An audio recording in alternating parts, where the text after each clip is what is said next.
ओम बृहस्पति नमः।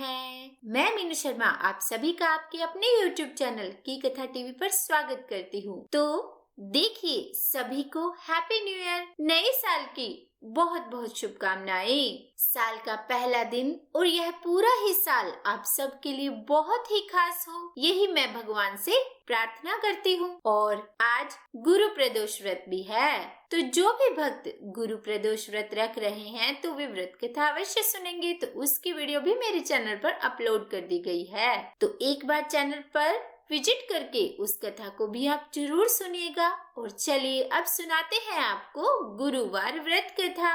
तो बोलिए बृहस्पति देवता की जय। भारतवर्ष में एक प्रतापी और दानी राजा राज्य करता था। वह नित्य गरीबों और ब्राह्मणों की सहायता करता था। यह बात उसकी रानी को बिल्कुल भी अच्छी नहीं लगती थी। वह न ही गरीबों को दान देती और न ही भगवान का पूजन करती थी, और राजा को भी दान देने से मना किया करती थी। एक दिन राजा शिकार खेलने वन को गए हुए थे, तो रानी महल में अकेली थी। उसी समय बृहस्पति देव साधु वेश में राजा के महल में भिक्षा के लिए गए और भिक्षा मांगी। रानी ने भिक्षा देने से इनकार किया और कहा कि हे साधु महाराज, मैं तो दान पुण्य से तंग आ गई हूँ। मेरा पति सारा धन लुटाते रहते हैं। मेरी इच्छा है कि हमारा धन नष्ट हो जाए, फिर न रहेगा बांस और न बजेगी बांसुरी। तब साधु ने कहा कि हे देवी, तुम तो बड़ी विचित्र हो। धन संतान तो सभी चाहते हैं, पुत्र और लक्ष्मी तो पापी के घर भी होनी चाहिए। यदि तुम्हारे पास अधिक धन है तो भूखों को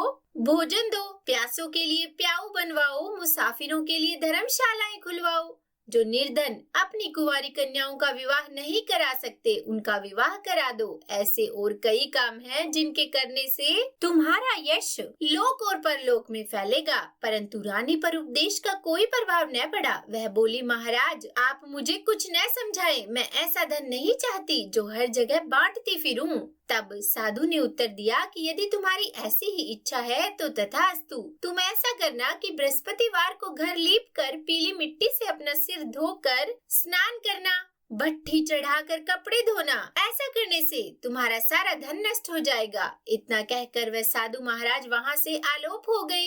साधु के अनुसार कई बातों को पूरा करते हुए रानी को केवल 3 बृहस्पतिवार ही बीते थे कि उसकी समस्त धन संपत्ति नष्ट हो गई। भोजन के लिए राजा का परिवार तरसने लगा। तब एक दिन राजा ने रानी से बोला कि हे रानी, तुम यही रहो, मैं दूसरे देश को जाता हूँ, क्योंकि यहाँ पर सभी लोग मुझे जानते हैं, इसीलिए मैं कोई छोटा कार्य नहीं कर सकता। ऐसा कहकर राजा परदेश चला गया। वहाँ वह जंगल से लकड़ी काट कर लाता और शहर में बेचता।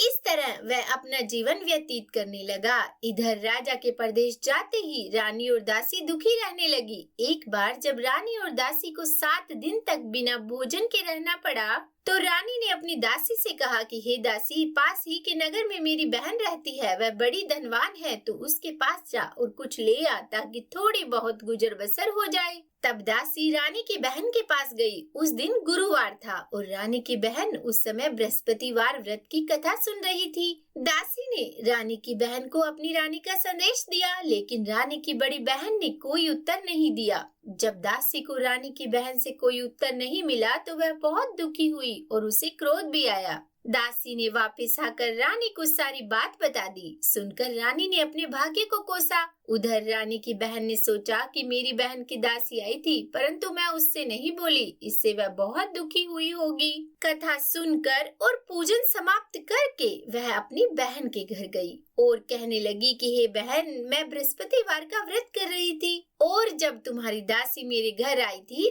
तब मैं कथा सुन रही थी, और जब तक कथा होती है तब तक न तो उठते हैं और न ही बोलते हैं, इसीलिए मैं नहीं बोली। कहो दासी, क्यों गई थी?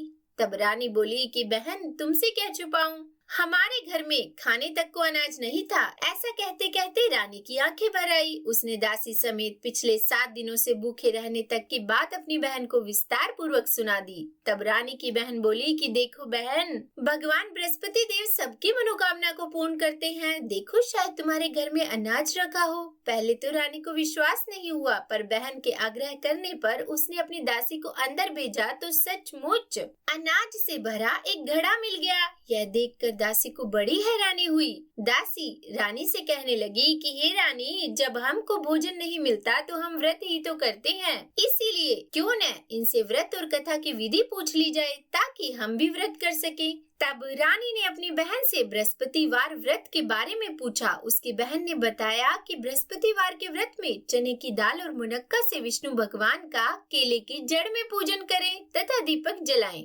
व्रत कथा सुने और पीला भोजन ही करें, इससे बृहस्पति देव प्रसन्न होते हैं। व्रत और पूजन विधि बताकर रानी की बहन अपने घर को लौट गई। और 7 दिन के बाद जब गुरुवार आया तो रानी और दासी ने व्रत रखा। घुड़साल में जाकर चना और गुड़ लेकर आई, फिर उससे केले की जड़ तथा विष्णु भगवान का पूजन किया। अब पीला भोजन कहाँ से लाए? इस बात को लेकर दोनों बहुत दुखी थे। चूँकि उन्होंने व्रत रखा था इसलिए बृहस्पति देव उनसे बहुत प्रसन्न थे, इसीलिए वे एक साधारण व्यक्ति का रूप धारण करके 2 थालों में सुंदर पीला भोजन दासी को दे गए। भोजन पाकर दासी प्रसन्न हुई और फिर रानी के साथ मिलकर भोजन ग्रहण किया। उसके बाद वे सभी गुरुवार को व्रत और पूजन करने लगी। बृहस्पति भगवान की कृपा से उनके पास फिर से धन संपत्ति आ गई, परंतु रानी फिर से पहले ही की तरह आलस्य करने लगी। तब दासी बोली कि देखो रानी, तुम पहले भी इसी प्रकार आलस्य करती थी, तुम्हें धन रखने में कष्ट होता था, इस कारण सभी धन नष्ट हो गया,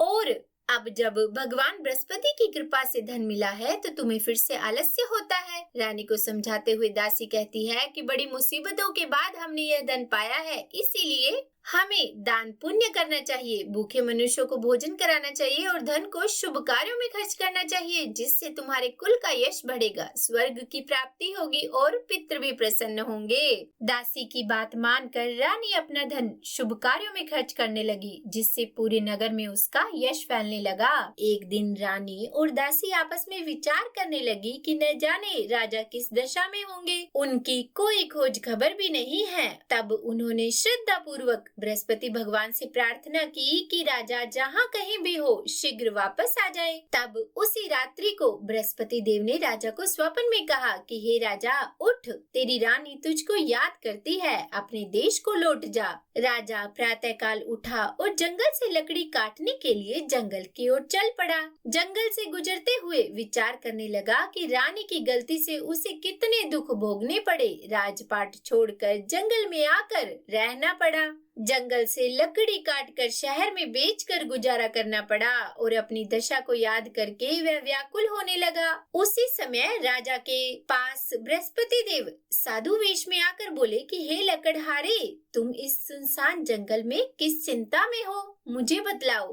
तब यह सुनकर राजा के नेत्रों में जल भर आया और फिर साधु की वंदना कर राजा ने अपनी संपूर्ण कहानी सुना दी। तब महात्मा ने राजा से कहा कि हे राजा, तुम्हारी पत्नी ने बृहस्पति देव के प्रति अपराध किया था, जिसके कारण तुम्हारी यह दशा हुई, पर अब तुम चिंता मत करो, भगवान तुम्हें पहले से अधिक धन देंगे। देखो, तुम्हारी पत्नी ने बृहस्पतिवार का व्रत शुरू कर दिया है, अब तुम भी बृहस्पतिवार के व्रत में चने की दाल, गुड़ और मुनक्का से विष्णु भगवान का केले की जड़ में पूजन करो तथा दीपक जलाकर कथा सुनो। भगवान बृहस्पति देव तुम्हारी सभी मनोकामनाओं को पूर्ण करेंगे। साधु की बातों को सुनकर राजा बोले कि हे प्रभु, लकड़ी बेचकर तो इतना पैसा नहीं बचता जिससे भोजन के बाद में कुछ बचा सकूं। मैंने रात्रि में अपनी रानी को व्याकुल देखा है, मेरे पास कोई साधन नहीं जिससे उसका समाचार जान सकूं। फिर मैं कौन सी कहानी कहूं, यह भी मुझको मालूम नहीं। तब साधु ने कहा कि हे राजा, मन में बृहस्पति भगवान के पूजन व्रत का निश्चय करो, वे स्वयं तुम्हारे लिए कोई राह बना देंगे। बृहस्पतिवार के दिन तुम रोजाना की ही तरह लकड़ियां लेकर शहर में जाना, तुम्हें रोज से दुगना धन मिलेगा, जिससे तुम भली भांति भोजन भी कर लोगे तथा बृहस्पति देव की पूजा का सामान भी आ जाएगा। और जो तुमने बृहस्पतिवार की कहानी के बारे में पूछा है वो मैं तुम्हें सुनाता हूँ। वो इस प्रकार है कि प्राचीन काल में एक बहुत ही निर्धन ब्राह्मण था। उसके कोई संतान नहीं थी। वह नित्य पूजा पाठ करता था। उसकी स्त्री न स्नान करती और न ही किसी देवता का पूजन करती। इस कारण ब्राह्मण देवता बहुत दुखी रहते थे। भगवान की कृपा से ब्राह्मण के यहाँ एक कन्या उत्पन्न हुई। अब कन्या बड़ी होने लगी। वह प्रातः स्नान करके भगवान विष्णु का जप करती, बृहस्पतिवार का व्रत भी करने लगी। पूजा पाठ समाप्त कर पाठशाला जाती तो अपनी मुट्ठी में जौ भर कर लेके जाती और पाठशाला के मार्ग में डालते जाती। लौटते समय वही जौ स्वर्ण के हो जाते तो उनको बीन कर घर ले आती। एक दिन वह बालिका सूप में उन सोने के जौ को फटक कर साफ कर रही थी कि तभी उसकी माँ ने देख लिया और कहा कि हे बेटी, सोने के जौ को फटकने के लिए सोने का सूप भी तो होना चाहिए। दूसरे दिन गुरुवार था। कन्या ने व्रत रखा और बृहस्पति देव से सोने का सूप देने की प्रार्थना की। बृहस्पति देव ने उसकी प्रार्थना स्वीकार कर ली। रोजाना की ही तरह वह कन्या जौ फैलाते हुई पाठशाला चली गई और पाठशाला से लौटकर जब वह जौ बीन रही थी तो बृहस्पति देव की कृपा से उसे सोने का सूप मिला। उसे वह घर ले आई और उससे जौ साफ करने लगी, परंतु उसकी माँ का वही ढंग रहा। एक दिन की बात है, कन्या सोने के सूप में जब सोने के जौ साफ कर रही थी, उसी समय उस नगर का राजकुमार वहां से निकला। कन्या के रूप और कार्य को देखकर वह उस पर मोहित हो गया। राजमहल आकर वह भोजन तथा जल त्याग कर उदास होकर लेट गया। राजा को जब राजकुमार द्वारा अन्न जल त्यागने का समाचार मिला तो अपने मंत्रियों के साथ वह पुत्र के पास गया और कारण पूछा। राजा ने कहा कि बेटा, तुम्हें किस बात का कष्ट है? किसी ने अपमान किया है अथवा कोई और कारण है? मुझे बताओ, मैं वही करूँगा जिससे तुम्हें प्रसन्नता हो। तब राजकुमार ने अपने पिता की बातें सुनी और बोला कि मुझे आपकी कृपा से किसी बात का दुख नहीं है। किसी ने भी मेरा अपमान नहीं किया है, परंतु मैं उस लड़की के साथ विवाह करना चाहता हूँ जो सोने के सूप में जौ साफ कर रही थी। यह सुनकर राजा आश्चर्य में पड़ गया और बोला, हे बेटा, इस तरह की कन्या का पता तुम ही लगाओ। मैं उसके साथ तुम्हारा विवाह अवश्य ही करवा दूंगा। तब राजकुमार ने राजा को उस लड़की के घर का पता बतलाया। मंत्री उस लड़की के घर गया और राजा का आदेश ब्राह्मण को सुनाया और कुछ दिन बाद ब्राह्मण की कन्या का विवाह राजकुमार के साथ संपन्न हो गया। कन्या के घर से जाते ही ब्राह्मण के घर में पहले की ही भांति गरीबी का निवास हो गया। एक दिन दुखी होकर ब्राह्मण अपनी पुत्री से मिलने गए। बेटी ने पिता की अवस्था को देखा और अपनी माँ का हाल पूछा। ब्राह्मण ने सभी हाल कह सुनाया। कन्या ने बहुत सा धन देकर अपने पिता को विदा किया, लेकिन कुछ दिन बाद फिर वही हाल हो गया। ब्राह्मण फिर अपनी कन्या के यहाँ गया और सभी हाल कहा तो पुत्री बोली कि पिताजी, आप माताजी को यहाँ लिवा लाओ। मैं उन्हें यह विधि बता दूंगी जिससे गरीबी दूर हो जाए। ब्राह्मण देवता अपनी स्त्री को साथ लेकर अपनी पुत्री के पास राजमहल पहुँचे तो पुत्री अपनी माँ को समझाने लगी कि हे माँ, तुम प्रातःकाल स्नान आदि करके विष्णु भगवान का पूजन करो तो सब दरिद्रता दूर हो जाएगी। परंतु उसकी माँ ने उसकी एक भी बात नहीं मानी। वह प्रातःकाल उठकर अपनी पुत्री की बची चूठन को खा लेती थी। एक दिन उसकी पुत्री को बहुत गुस्सा आया। उसने अपनी माँ को एक कोठरी में बंद कर दिया और फिर प्रातः उसे स्नान आदि करवा के पूजा पाठ करवाया तो उसकी माँ की बुद्धि ठीक हो गई। उसके बाद वह नियम से पूजा पाठ करने लगी और प्रत्येक बृहस्पतिवार को व्रत करने लगी और इस व्रत के प्रभाव से मृत्यु के बाद वह स्वर्ग को भी गई और वह ब्राह्मण भी सुख पूर्वक इस लोक का सुख भोग कर स्वर्ग को प्राप्त हुआ। इस तरह यह कहानी कहकर साधु बने देवता वहाँ से लोप हो गए और धीरे धीरे समय व्यतीत होने पर फिर बृहस्पतिवार का दिन आया। राजा जंगल से लकड़ी काटकर शहर में बेचने गया। उसे उस दिन और दिनों से अधिक धन मिला। राजा ने चना गुड़ आदि लाकर बृहस्पतिवार का व्रत किया। उस दिन से उसके सभी कलेश दूर हुए, परंतु जब अगले गुरुवार का दिन आया तो वह बृहस्पतिवार का व्रत करना भूल गया और इस कारण बृहस्पति भगवान नाराज हो गए। उस दिन उस नगर के राजा ने विशाल यज्ञ का आयोजन किया था तथा अपने समस्त राज्य में यह घोषणा करवा दी कि सभी मेरे यहाँ भोजन करने आए। किसी के घर चूल्हा न जले। इस आज्ञा को जो नहीं मानेगा उसको फांसी दे दी जाएगी। राजा की आज्ञा अनुसार राज्य के सभी वासी राजा के भोज में सम्मिलित हुए, लेकिन लकड़हारा कुछ देर से पहुंचा, इसीलिए राजा अपने साथ उसे महल में ले गए। जब राजा लकड़हारे को भोजन करा रहे थे तो रानी की दृष्टि उस खूंटी पर पड़ी जिस पर उसका हार लटका हुआ था, लेकिन अब उसे हार खूंटी पर लटका दिखाई नहीं दिया। तब रानी को निश्चय हो गया कि मेरा हार इस लकड़हारे ने ही चुरा लिया है और उसी समय सैनिक बुलवाकर उसको जेल में डलवा दिया। लकड़हारा जेल में विचार करने लगा कि न जाने कौन से पूर्व जन्म के कर्म से मुझे यह दुख प्राप्त हुआ है, और जंगल में मिले साधु को याद करने लगा। और तभी तत्काल बृहस्पति देव साधु के रूप में प्रकट हो गए और कहने लगे कि अरे मूर्ख, तूने बृहस्पति देवता की कथा नहीं कही, उसी कारण तुझे यह दुख प्राप्त हुआ है। अब चिंता मत कर, बृहस्पतिवार के दिन जेल खाने के दरवाजे पर तुझे 4 पैसे पड़े मिलेंगे, उनसे तू बृहस्पतिवार की पूजा करना तो तेरे सभी कष्ट दूर हो जाएंगे। अगले बृहस्पतिवार उसे जेल के द्वार पर 4 पैसे मिले। राजा ने पूजा का सामान मंगवा कर कथा कही और प्रसाद बांटा। उसी रात्रि में बृहस्पति देव ने उस नगर के राजा को स्वप्न में कहा कि हे राजा, तूने जिसे जेल में बंद किया है उसे कल छोड़ देना, वह निर्दोष है। राजा प्रातः काल उठा और खूंटे पर हार टंगा देखकर लकड़हारे को बुलाकर क्षमा मांगी तथा राजा के योग्य सुंदर वस्त्र आभूषण भेंट करके उसे विदा किया। गुरुदेव की आज्ञा अनुसार राजा अपने नगर को चल दिया। राजा जब नगर के निकट पहुंचा तो उसे बड़ा ही आश्चर्य हुआ। नगर में पहले से अधिक बाग, तालाब और कुएं तथा बहुत सी धर्मशालाएं, मंदिर आदि बने हुए थे। राजा ने पूछा कि यह किसका बाग और धर्मशाला है। तब नगर के सब लोग कहने लगे कि यह सब रानी और दासी द्वारा बनवाए गए हैं। तब राजा को आश्चर्य हुआ और गुस्सा भी आया कि उसकी अनुपस्थिति में रानी के पास धन कहाँ से आया होगा। जब रानी ने यह खबर सुनी कि राजा जी आ रहे हैं तो उसने अपनी दासी से कहा कि ये दासी, देख, राजा हमको कितनी बुरी हालत में छोड़कर गए थे, वे हमारी ऐसी हालत देखकर लौट न जाए, इसीलिए तू दरवाजे पर खड़ी हो जा। रानी की आज्ञा अनुसार दासी दरवाजे पर खड़ी हो गई और जब राजा आए तो उन्हें अपने साथ महल में लिवा लाई। तब राजा ने क्रोध करके अपनी तलवार निकाली और पूछने लगा कि बताओ, यह धन तुम्हें कहाँ से प्राप्त हुआ है। तब रानी ने सारी कथा कह सुनाई और बताया कि हमें यह सब धन बृहस्पति देव के इस व्रत के प्रभाव से प्राप्त हुआ है। तब राजा ने निश्चय किया कि 7 रोज बाद तो सभी बृहस्पति देव का पूजन करते हैं, परंतु मैं प्रतिदिन दिन में 3 बार कहानी कहूँगा और रोज व्रत किया करूँगा। अब हर समय राजा के दुपट्टे में चने की दाल बंधी रहती तथा दिन में 3 बार राजा कथा कहता। एक रोज राजा ने विचार किया कि चलो अपनी बहन के यहाँ हो आऊं। इस तरह का निश्चय कर राजा घोड़े पर सवार हो अपनी बहन के यहाँ चल दिया। मार्ग में उसने देखा कि कुछ आदमी एक मुर्दे को लिए जा रहे हैं। उन्हें रोककर राजा कहने लगा कि अरे भाइयों, मेरी बृहस्पतिवार की कथा सुन लो। वे बोले, लो, हमारा तो आदमी मर गया है और इसको अपनी कथा की पड़ी है। परंतु कुछ आदमी बोले कि अच्छा कहो, हम तुम्हारी कथा भी सुनेंगे। तब राजा ने दाल निकाली और कथा कहनी शुरू कर दी। जब कथा आदि हुई तो मुर्दा हिलने लगा और जब कथा समाप्त हुई तो राम राम कह के वह मुर्दा खड़ा हो गया। अब राजा आगे बढ़ा। आगे मार्ग में उसे किसान खेत में हल चलाता मिला तो राजा ने उसे देखकर बोला कि अरे भैया, तुम मेरी बृहस्पतिवार की कथा सुन लो।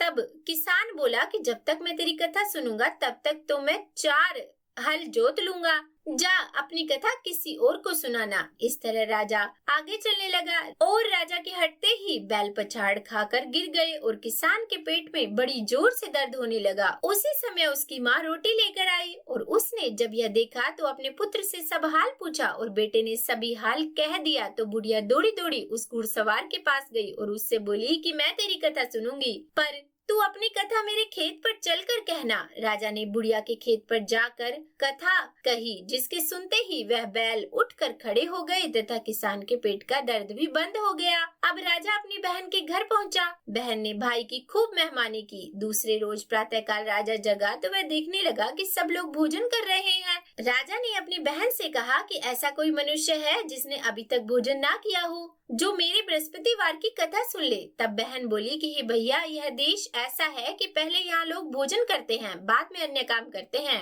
अगर कोई पड़ोस में हो तो मैं दिखाऊं। वह ऐसा कहकर देखने चली गई, परंतु उसे कोई ऐसा व्यक्ति नहीं मिला जिसने भोजन ना किया हो। अतः वह एक कुम्हार के घर गई जिसका लड़का बीमार था। उसे मालूम हुआ कि उनके यहाँ 3 रोज से किसी ने भोजन नहीं किया है। रानी ने अपने भाई की कथा सुनने के लिए कुम्हार से कहा। वह तैयार हो गया। राजा ने जाकर बृहस्पतिवार की कथा कही, जिसको सुनकर उसका लड़का ठीक हो गया। अब तो राजा की प्रशंसा होने लगी। एक रोज राजा ने अपनी बहन से कहा कि हे बहन, हम अपने घर को जाएंगे, तुम भी तैयार हो जाओ। राजा की बहन ने अपनी सास से कहा तो सास ने कहा कि हाँ चली जा, परंतु अपने लड़के को मत ले जाना क्योंकि तेरे भाई की कोई औलाद नहीं है। बहन ने अपने भैया से कहा कि हे भैया, मैं तो चलूंगी पर कोई बालक नहीं चलेगा। तो राजा बोला कि जब कोई बालक ही नहीं चलेगा तब तुम ही क्या करोगी। और बड़े दुखी मन से राजा अपने नगर को लौट आया। राजा ने अपनी रानी से कहा कि हम निर्वंशी है, हमारा मुंह देखने का कोई धर्म नहीं है। और फिर राजा ने वहाँ का सारा हाल कह सुनाया और फिर भोजन भी नहीं किया। तब रानी बोली कि हे प्रभु, बृहस्पति देव ने हमें सब कुछ दिया है, वे ही हमें औलाद देंगे। और उसी रात को बृहस्पति देव ने राजा से स्वप्न में कहा कि हे राजा, उठो, सभी सोच त्याग दो, तेरी रानी गर्भ से है। राजा को यह बात सुनकर बड़ी खुशी हुई। 9वें महीने में उसके गर्भ से एक सुंदर पुत्र पैदा हुआ। तब राजा बोला कि हे रानी, स्त्री बिना भोजन किए तो रह सकती है पर बिना कहे नहीं रह सकती। जब मेरी बहन आएगी तब तुम मुझसे कुछ मत कहना। रानी ने सुनकर हाँ कर दी। जब राजा की बहन ने यह शुभ समाचार सुना तो वह बहुत खुश हुई और बधाई लेकर अपने भाई के यहाँ आई। रानी ने तब उसे आने का उलाहना दिया, कहा कि जब भाई अपने साथ ला रहे थे तब तो टाल गई, उनके साथ नहीं आई और आज अपने आप ही भागी भागी बिना बुलाए ही आ गई। तब राजा की बहन बोली कि भाभी, अगर मैं ऐसा ना कहती तो तुम्हारी औलाद कैसे होती। बृहस्पति देव ऐसे ही हैं, जैसे जिसके मन में कामना है सभी को पूर्ण कर देते हैं। जो सद्भावना पूर्वक बृहस्पतिवार का व्रत करता है और कथा पढ़ता है या फिर सुनता है और दूसरों को सुनाता है, बृहस्पति देव उसकी सभी मनोकामनाएं पूर्ण करते हैं। बृहस्पति देव उनकी सदैव रक्षा करते हैं जो संसार में सद्भावना और सच्चे हृदय से बृहस्पति देव का पूजन करते हैं। उनकी सभी मनोकामनाएं उसी प्रकार पूर्ण होती है जैसे राजा और रानी ने बृहस्पति देव की कथा का गुणगान किया। उनकी सभी इच्छाएं बृहस्पति देव ने पूर्ण की। तो सभी हृदय से मनन करते हुए जयकारा लगाइए और प्रेम से बोलिए, बृहस्पति देव की जय, विष्णु भगवान की जय। हे भगवान, अगर आज की यह कथा कहने, सुनने या सुनाने में हमसे कोई गलती हो गई हो तो हमें क्षमा करना। देखिए, कथा पढ़ने या सुनने के बाद आरती भी अवश्य करनी चाहिए। तो चलिए शुरू करते हैं बृहस्पति देवता की आरती। ओम जय बृहस्पति देवा, स्वामी जय बृहस्पति देवा। छिन छिन भोग लगाऊं, छिन छिन भोग लगाऊं, कदली फल मेवा। ओम जय बृहस्पति देवा, तुम पूर्ण परमात्मा, तुम अंतर्यामी। ओ स्वामी, तुम अंतर्यामी। जगत पिता जगदीश्वर, जगत पिता जगदीश्वर, तुम सबके स्वामी। ओम जय बृहस्पति देवा, चरणामृत निज निर्मल, सब पातक हरता। ओ स्वामी, सब पातक हरता। सकल मनोरथ दायक, सकल मनोरथ दायक, कृपा करो भरता। ओम जय बृहस्पति देवा, तन मन धन अर्पण कर, जो जन शरण पड़े। ओ स्वामी, जो जन शरण पड़े, प्रभु प्रकट तब हो कर, प्रभु प्रकट तब हो कर, आकर द्वार खड़े। ओम जय बृहस्पति देवा, दीन दयाल दयानिधि, भक्तन हितकारी। ओ स्वामी, भक्तन हितकारी। पाप दोष सब हरता, पाप दोष सब हरता, भव बंधन हारी। ओम जय बृहस्पति देवा, सकल मनोरथ दायक, सब संशय हारी। ओ स्वामी, सब संशय हारी। विषय विकार मिटाओ, विषय विकार मिटाओ, संतन सुखकारी। ओम जय बृहस्पति देवा, जो कोई आरती तेरी प्रेम सहित गावे। ओ स्वामी, प्रेम सहित गावे। जेठानंद आनंद कर, जेठानंद आनंद कर, सो निश्चय पावे। ओम जय बृहस्पति देवा। ओम जय बृहस्पति देवा, स्वामी जय बृहस्पति देवा। छिन छिन भोग लगाऊं, छिन छिन भोग लगाऊं, कदली फल मेवा। ओम जय बृहस्पति देवा।